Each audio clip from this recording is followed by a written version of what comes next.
great to be here, to be part of this conversation at such a critical time. I won't spend more time than just saying how wonderful it is to be here, but it is really wonderful to be here. I also just want to say how happy I am to be going after Kristen because Kristen really sort of set up this broad framework, and I'm really just drilling down into one space. There's so much to say on so many groups, but I'm going to be focusing on LGBT people who've come in, I think, for special attention from the administration. I'm going to break my comments into three spaces. The first is just to give very briefly an overview of LGBT individuals in healthcare. The second is to talk about some of the recent litigation to which Kristen alluded. And then third, to think about maybe space moving forward, which is work that I've done in the past in thinking about minority rights in healthcare. So the first, LGBT individuals in healthcare. Just a few statistics. LGBT individuals are twice as likely to be on Medicaid than non-LGBT individuals. LGBT individuals have higher rates of suicide ideation and attempted suicide. So in their lifetimes, 77% of all LBQ women, 81% of all transgender people in their lifetimes have had suicidal ideations. 42% of all transgender individuals in their lifetimes have attempted suicide, 22% of all gay, bisexual, and queer men. So the numbers are truly staggering. And lest one think that, bisexuality is this get out of jail free card. Kenji Yoshino talks about bisexual erasure. And we see this most often in the healthcare space. So bisexual women are twice as likely as heterosexual women to have limits on access to their healthcare. For lesbian women and cis straight women, the rates are actually quite similar. And then of course drug use, alcohol use, and smoking are all concerns within the community and have been for decades. So I don't want to delve into that because these numbers haven't changed or have been high for quite some time. We have seen changes in those numbers. We have seen higher stress, higher stressors, higher rates of suicidality, and so on. Though those numbers are still coming out since the Trump administration has taken power. But we've been able to see a preview of some of that with gender-affirming care bans in many southern states passing in the last 5 years, even before the Trump administration came about. So just want to talk briefly about recent developments. So within the transgender space, the biggest development, I think, has been challenges to gender-affirming care if you are a pediatric patient. So first, I just want to take a step back and talk briefly about gender-affirming care. So gender-affirming care falls within three big buckets. The first is simply mental health care. Many transgender individuals do not experience dysphoria, that is discomfort because of their physical appearance. Some of them and never move on to seek physiological interventions. Many of them simply seek mental health care. Many transgender individuals don't even need that. And the mental health care is sufficient for them to adjust to deal with the discrimination they face and so on. Many individuals, I should say, seek physiological interventions. The physiological interventions fall into two buckets. The first is pharmacological interventions. The second, of course, constitutes surgery. In terms of pharmacological interventions, if you're a child, there are, again, two buckets. The first can broadly be referred to as puberty blockers that prevent the development of various characteristics associated with your sex assigned at birth, such as breast tissue if you are a trans boy, or body hair if you're a trans girl. Similarly with voice changes and so on. And children, and generally a pediatrician will provide this intervention to children over the age of 12 or 13. If you and then you might also take hormone forms of hormone therapy that encourage the development of sex characteristics associated with your sex, and that generally will be given to individuals starting at the age of 16. Protocols differ depending upon the jurisdiction you're in, both internationally and locally. And then, of course, there is surgery. Surgery is very rarely performed on individuals who are on pediatric patients. Top surgeries are rare. Bottom surgeries are almost never happen. Generally, a practitioner will wait till someone's 18 before any surgery is performed. So that's a little bit of an overview of gender affirming care. Since 2020, we've seen 27 states introduce various kinds of bans on gender affirming care. Most of the bans are blanket for pediatric patients. You cannot get any, I should say, for physiological interventions, you can't get any kind of medication, you can't get any surgery as if you are a pediatric patient. In some states, only some kind of medication is prohibited. For example, only hormone therapies are prohibited, but people can still get access to puberty blockers. Penalties vary, and so on. The case that Kristen referred to was the United States versus Scrimeti, which concerned one such ban. Basically, some trans kids took the state of Tennessee to the Supreme Court, and the United States intervened under the Biden administration, saying that this care was essential, and more importantly, that the way the ban was set up violated sex discrimination protections in the United States Constitution. The reason is simply that all of these bans have some kind of exception that allows cisgender people to get access to this care. For example, if you are a cisgender boy and you have breast tissue that grows, you can get access to the same medication, the same surgery that a transgender boy would want. The only difference per the statute, on the face of the statute, is your sex assigned at birth. And so the law in Tennessee, which in many ways is the quintessential law, basically says in order to build an appreciation for your birth sex, and I'm pretty close to quoting the language of the statute, such sex deviation from your sex assigned at birth, from the way the statute defines it, sex, cannot be permitted. And so if you are intersex, if you're born intersex, or if you're cisgender, you can continue to get access to the same medication that transgender individuals would seek. And so the lawsuit in the United States versus Scrimeti simply said, look, I am seeking the same medication that I would seek if I was cisgender and a boy or a girl, to prevent hair growth or to prevent breast tissue growth and so on. More than that, not the rates, but the absolute number in which cisgender kids seek this care is higher than the absolute number of transgender kids seeking this care, just because there are just fewer transgender kids with gender dysphoria. And so many of the medications were developed for cisgender kids. The Supreme Court said that that there was no sex discrimination. And the reasoning of the court was I should say, a lot opaque. The court basically begins its reasoning by saying that the statute refers to sex in a medical context.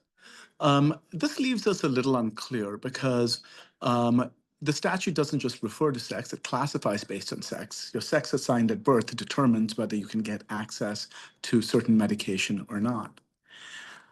It's also unclear what referring to sex in a medical context, what work the medical context does. The court cites to an FDA document which refers to differences between the sexes, but doesn't do much more than that. So it's unclear whether being able to couch any kind of sex discrimination in medical terms, whether that will get the state get out of jail free card. So all of that's unclear. But in any case, says the court, there is no discrimination based on sex. There's discrimination based on diagnosis. A cisgender child, by definition, cannot have gender dysphoria.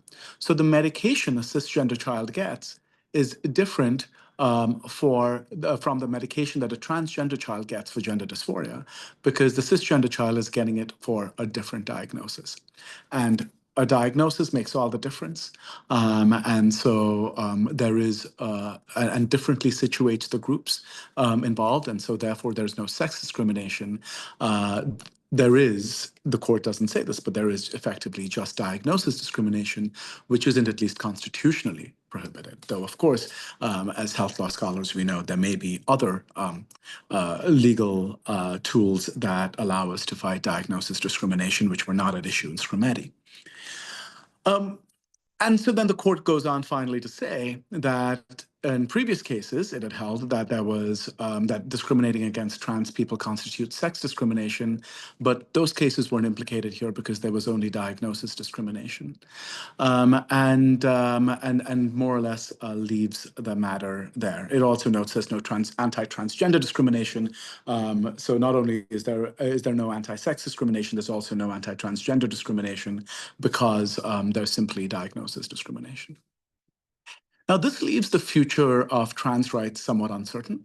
So, for example, there is a case before the Supreme Court in this coming term that questions whether transgender girls should be able to play sports. Now, that case involves a situation where the alternative is simply to allow states to have mechanisms, and many states have mechanisms where sporting bodies determine whether the biological indicia involving the specific child, there is only one child who is seeking to play sports who is a transgender girl in the state in question, whether that would affect fairness and so on. But what we're afraid of, in fact, what happened in cases involving transgender discrimination in the military, is that the discriminating jurisdiction will simply say, look, we aren't discriminating against transgender people in general. There is no sex discrimination here because we aren't discriminating against people simply because of their sex assigned at birth. But we're discriminating against certain diagnoses. Certain individuals have gender dysphoria that makes them unfit for military service, or that makes them unfit for sports, and so on. And that more or less takes away a lot of the power from the argument. In my last few minutes, I want to talk about the gay conversion therapy case that is currently before the court. So 27 states, starting with the state of California in 2012, have put into place bans, usually simply for kids, bans on licensed counselors within the scope of their license from engaging in conversion therapy on minors, attempting to change them usually from straight to gay. Is the attempt. These therapies are really referred to as sexual orientation conversion efforts because there is no clinically proven benefit. The state of Colorado passed one such ban, and the Supreme Court took cert on the matter to determine whether counselors have a free speech right to engage in talk therapy that would produce that purports to convert people's sexual orientation. We should note that the law does allow the counselor and any individual to engage in conversion efforts outside the scope of a counselor's license. For example, this counselor is a minister at a church, and the counselor can very well say to a patient, you know, I can't see you here, or I can't do this within the scope of my practice, but let's talk as a friend, or let me talk to you as a minister. The issue, of course, is that the counselor cannot bill insurance in that context. And to my mind, that is what a lot of the case comes down to. Can you get insurance money for engaging in this practice? Now, I filed a brief, as I did in Scrimeti, I filed a brief in this case at the request of the Colorado Attorney General's office. And the brief was the brief I think that is the most relevant for our conversation, though there were a range of excellent briefs. And it basically argues It looks back to an important Supreme Court precedent from 2017, the National Institute of Family and Life Advocates versus Becerra, the crisis pregnancy center case, for those of you who are following it. I don't have the time to go into the details of that case, but the Supreme Court said in that case that speech in professional contexts is generally fully protected by the First Amendment. There are some carve-outs. One is if the speech is incident to some conduct. So if you're engaging in informed consent in relation to some medical procedure, then that speech can be regulated by the state. Another category involves, there are a couple of other categories, but the court basically says that historic regulation of speech, for example, through malpractice laws, that is permitted. And so in this case, I emphasized in the brief that historically, medical malpractice often involved simple speech. Before antibiotics, before many medical procedures, all that doctors could do is engage in medical advice. Some of the earliest medical malpractice cases involved lawsuits against doctors who said, for example, your wife isn't contagious, and then you go home, you engage with your wife, and then you end up getting, at the time, smallpox, actually. So these cases go back quite far. And basically, the argument is that in the medical context, at least, speech must be subject to a carve out because otherwise you'll have courts in the business of determining what kinds of speech are permitted or not. Now, now we'll have to see what the court does. The court doesn't seem very sympathetic to this argument, but at the same time, it's going to be interesting to see whether the court's willing to really jump in, robes up, fully ready to regulate speech in medical contexts, including when it comes to the standard of care, right? Because, of course, there are other areas in which medical speech can be regulated, say HIPAA, a notice of privacy, and so on. But when it comes to the standard of care, what is good medical practice, one would think that that should be left to the doctors. That's what the brief argued. But it's unclear whether the court will do that. Now, there is tension between the two cases. In one case, we're saying, the LGBT movement is saying, we want to have access to gender-affirming care. State bans are bad. In other contexts, we're saying, no, actually, state bans on conversion therapy are good, even if the child wants them. And here I think, in healthcare, we talk a lot about patient autonomy, and we very much cleave to a civil rights framework, and we talk mostly to our colleagues in the civil rights world. But here I think we are on safest grounds as health law scholars, where the question is not about autonomy, but about beneficence. What treatment is proven to be healthy, to be safe, to be effective? Gender-affirming care has the backing of all medical organizations, major medical organizations. Conversion therapy does not. What's interesting is to see the number of briefs filed in the conversion therapy case that says that the AMA, the APAs, both of them, the American Pediatric Association, and so on, have all been captured by a woke agenda. And so we really are seeing the battle being taken to mainstream medicine and an attempt to discredit mainstream medicine more generally. The final thought, though, is trying to think about how do we use medicine in the purpose of, for purposes of engaging minority individuals. Historically, medicine has really been used as a tool of oppression rather than as a tool of liberation. Um, and I argue, I'm actually working on a book project that looks at the history of minorities in medicine in America. So this is a bit of a non sequitur from my comments earlier on LGBT rights, but of course it relates to LGBT individuals as it does with other minorities. When you look at the history of medicine and minorities, you see that medicine has generally identified specific biological or intrinsic psychological defects involving Black people, women, LGBT individuals, and use those to discriminate against them, to engage in differential diagnosis, differential and problematic treatment, and so on. And I think that where Kristen left things, thinking about the social determinants of health, is very useful. Especially being able to think about medical profiles of minorities as they relate to social determinants of health, and to and to basically engage minorities and minority research primarily with social determinants of health rather than biological determinants moving forward. And I think that that might be a good task, a good approach to engaging minorities with medicine in the future. That was, of course, perforce a little too brief, and I'm happy to talk about that offline more generally.